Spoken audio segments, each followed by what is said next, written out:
All right. Let's talk about Game 1. Hi, I'm Weston. I love talking about the Rangers, and I'm here to talk about Game 1 of the first round of the Stanley Cup playoffs. Rangers lose 4-3 in the third overtime to the Pittsburgh Penguins. Emotions. Many of them. Many much flowing through my veins. I'm going to try to do this with only a few cuts because boy, am I angry about this game. Let's just start rolling, right? Game 1. You head in, and to get immediately to the game, right?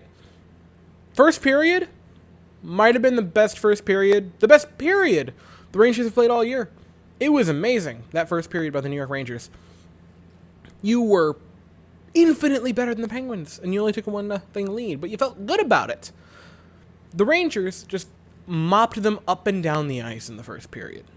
You were out hitting them. You were out working them. Offensively, you were way better. Defensively, you were pretty solid. Shesterkin had to face a few shots in that first period, but shots in the first were only 15-10 for the Rangers. So you faced 10 shots, but they weren't terrible, and I didn't feel too many of them were these crazy good saves. So you have the first period, you're looking pretty solid. You're on a power play. Adam Fox scores a laser beam by Adam Fox. How's that for a story, right? Hometown kid, the Rangers fan growing up, in his first playoff game as a New York Ranger, his first playoff game in the NHL, and it's in MSG, and he gets him on the board first, and the barn's rocking. Like, that is storybook for Adam Fox. And you leave the first period, and you're going, we look great. And we did. We looked incredible in that first period. The Pittsburgh Penguins, in the first period, and I specify that because only in the first did we look like the better team. But in the first period, the Pittsburgh Penguins could not hang out with us. We smoked them for 20 minutes. Now, there's this pity called the next, 2 hours of game time, because for the next four and a half periods, they mopped you. All right, early in the second period, Andrew Copp would have a really nice goal, a slap shot, beautiful, set up by Ryan Strome. Beautiful play by the Rangers on that to make it 2-0 Rangers, and you're like, we are buzzing, give us the cup already. And then this nasty little thing happened called the Penguins said, knock, knock, it's us. The first Penguins goal, I don't know who's to blame. It's either Trouba or Miller. Some people might say Mika, but I really don't like blaming forwards for defensive problems, and I honestly, Mika is one of the best defensive forwards, if not the best defensive forward on the Rangers, so I really don't think it was him. I think it was either Miller or Trouba, but one of them gets their lines crossed, and Jake Guentzel is left wide the hell open right in front of Igor Shesterkin for an easy tip-in goal. That can't happen anytime, let alone the playoffs, and it's 2-1 Rangers, but you still have the lead. And then, what's this? Knock, knock. It's Jake Guentzel again. Turnstiles Ryan Lindgren. That was rough. I mean, that was hard to watch. And now it's tied to a piece.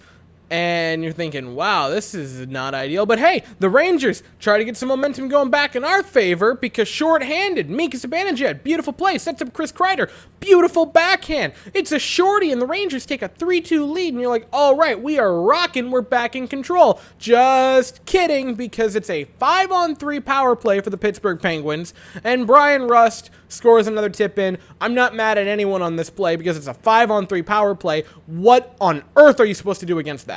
And not only is it a 5-on-3 power play, I should add, but it's actually the 5-on-3 power play for the Pittsburgh Penguins, which has 5... I'm pretty sure, aren't all 5 of the players on the power play for the Penguins Olympians?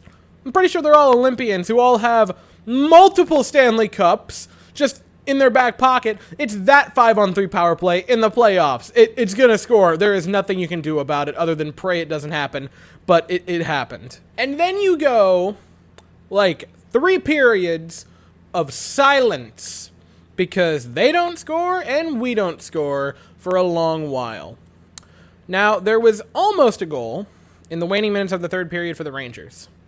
Kaapo Kakko plays it into the offensive zone, makes a run, moves towards the blue paint, kind of gets shoved into the goaltender. Casey DeSmith is knocked way out of place. Kaapo Kakko on his stomach gets a pass over to Filipino. He buries it for a 4-3 Rangers lead. It's coming back due to goaltender interference. Now, I want to be very unbiased with this opinion, and I want to be careful with how I say it and explain it in a way that it makes sense. I don't think that's goaltender interference. I think if the contact is completely initiated by the offensive player, or the opposing player, whichever you prefer to call it, then yes, that's goaltender interference. Capo Caco made a hard move towards the net, and the Penguins pushed him into Casey DeSmith. I think in regular season, that probably should count as a goal. That being said, you cannot call that a goal. Because, yes, in the second period, there were a ton of penalties. In the Leafs game last night, there were a ton of penalties. But let's not take 2 games, and really a game plus a period, of refs having quick whistles, and use that as the standard instead of the, 50 years of legal murder that's existed in the playoffs since the beginning of time. Because that usually, and you can see it in this game, in the first period and then from the third period on, you could do anything and not get penalized for it. Right? The second period was everyone got called for everything, but then after that it was like, nah, you can go kill each other, we're fine. You can't call that a goal because then goaltenders are going to be really, really vulnerable for the rest of the playoffs. So, I feel like it was a goal, but I also understand that you can't call it one. And with that long explanation done, it's just a long, long time of the teams exchanging shots, and eventually Evgeny Malkin would score on a tip goal in the third overtime to make it 4-3 Penguins, and they win it. And look. Oh, this was the best game by a Rangers goaltender in our franchise's history. Igor Shesterkin had the best game of his career, the best game by a goaltender in the franchise's history, and one of the best games by a goaltender in the history of the league, if you want to look at saves. 79 saves for Igor Shesterkin. 79 saves on 83 shots. And the 4 goals, you can't be too mad. The first 3 are just not his fault. Maybe the 4th one is. It's a close range tip. So I don't even want to really put that one on him. But even if you put all 4 goals on Igor Shesterkin, right? Even if you have no sympathy for the position of goaltender and you say, no, any goal allowed is on the goaltender, it is his fault. Even if you're one of those psychopaths. If you look at the game and see a 4-3 loss in triple overtime with a goaltender who stopped 79 of 83, and you blame him, I might have to throw hands. Because the Rangers played 22, 23 minutes of really good hockey, and then just couldn't. The Penguins mopped us for 5 periods. They were the better team. And the only reason this game went to any overtime, the only reason this game wasn't, 10-3 at the end of regulation, is because Igor Shesterkin stood on his head and made some of the greatest saves you'll ever see. Even on that first goal, Igor Shesterkin, seconds before that first goal goes in, makes one of the best saves in franchise history. One of the best. Completely just splits with his legs. I mean, he was magnificent tonight, and it is gut-wrenching and a crime that the Rangers couldn't reward him for this.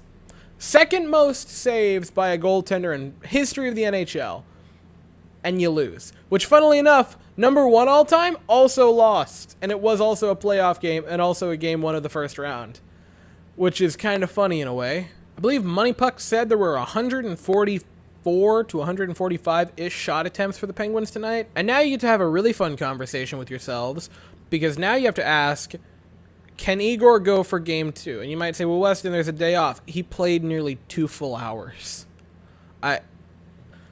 You can't punt on any game, especially not game 2 at home. But can you send him out 2 nights after a 2-hour game pretty much for Igor Shesterkin, where he faced over 140 shot attempts? And 83 shots. It's not a good position that we're in right now. Losing game one, and here's the thing. You lose game one, normal game, like Penguins just scored with like a minute left in regulation. This is a different conversation. But the fact that we played this long, that Shesterkin's out there for that long, and you lose, that's rough. I do not envy what Gerard Gallant now has to do. Because he's got to find a way to take a team that is tired and dying and convince them that we can turn it around in 2 games after we got flat out embarrassed for pretty much all of the game after the cop goal. That was a game. That was a game. Game 2's Thursday. Game 2 is Thursday. 7 p.m. in MSG. And I'll be here afterwards. Hopefully to talk about tying up the series. So that's all I have for the evening. Thank you all so very much for watching. I hope you all have an absolutely fantastic day. And as always, go Rangers.